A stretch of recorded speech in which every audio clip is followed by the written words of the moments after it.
이 이야기는 돈에 눈이 멀어 가족까지 이용한 남자의 이야기다.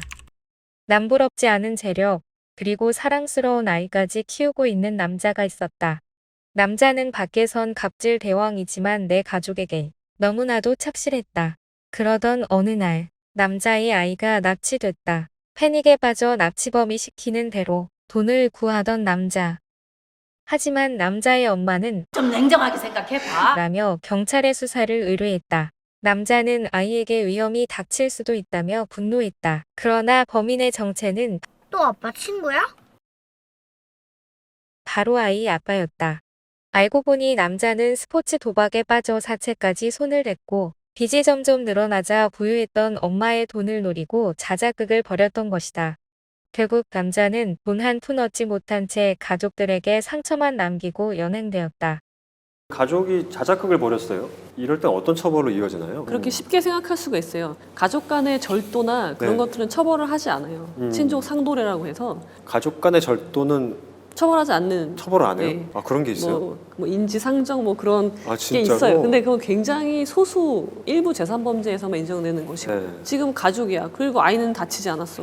그리고 아이는 아빠 친구들이랑 뭐 나들이 한 걸로 기억을 해. 그럼 피해가 없는 거 아니냐라고 할 수 있지만요. 네. 이거는 개인적 법익이기도 하지만 사회적 법익이 침해된 것이거든요. 네. 엄마 아빠 중에 비양육자가 아이를 데려갔을 때도 네. 약취유인죄가 되는데 당연히 되는 거죠. 가족이 했더라도. 그래서 처음에 아이를 약취 유인했을 때, 그러니까 납치했을 때 그것은 미성년자 약취 유인죄가 돼요. 셋 다 거기까지는. 네. 그거는 법정형은 10년 이하예요. 근데 그 다음에 행동이 문제인데요. 돈을 요구했잖아요. 네. 그러니까 아이를 인질로 잡고 돈을 2억을 달라고 요구했잖아요. 그렇죠. 그거는 인질 강도가 돼요. 칼로 돈을 달라는 게 강도잖아요. 네. 그게 상응하는 인질을 잡고 한 거기 때문에 인질 강도죄가 셋 다 되고요. 법정형은 3년 이상이 되는 거죠. 아. 굉장히 센 중범죄를 저지른 겁니다. 그럼 제가 지금 들으면서 좀 놀라운 거는 이 아버지가 어쨌든 아들에게는 오늘 하루 재밌게 삼촌들하고 같이 노는 거야라고 그렇죠. 얘기를 하더라도 그렇죠. 인질 강도죄라는 굉장히 큰 그렇죠. 죄를 저지른 건데 네.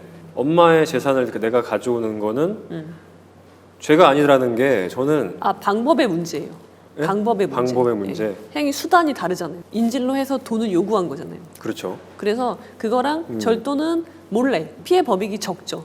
몰래 그냥 딱 훔치는 거잖아요. 네네. 그거는 피해가 돈 금전적인 피해만 있지만 여기서는 인질에 대한 신체에 대한 보호법도 침해된 걸로 보기 때문에 훨씬 더 큰 무겁게 걸 보고 침해한 있다. 거예요. 예.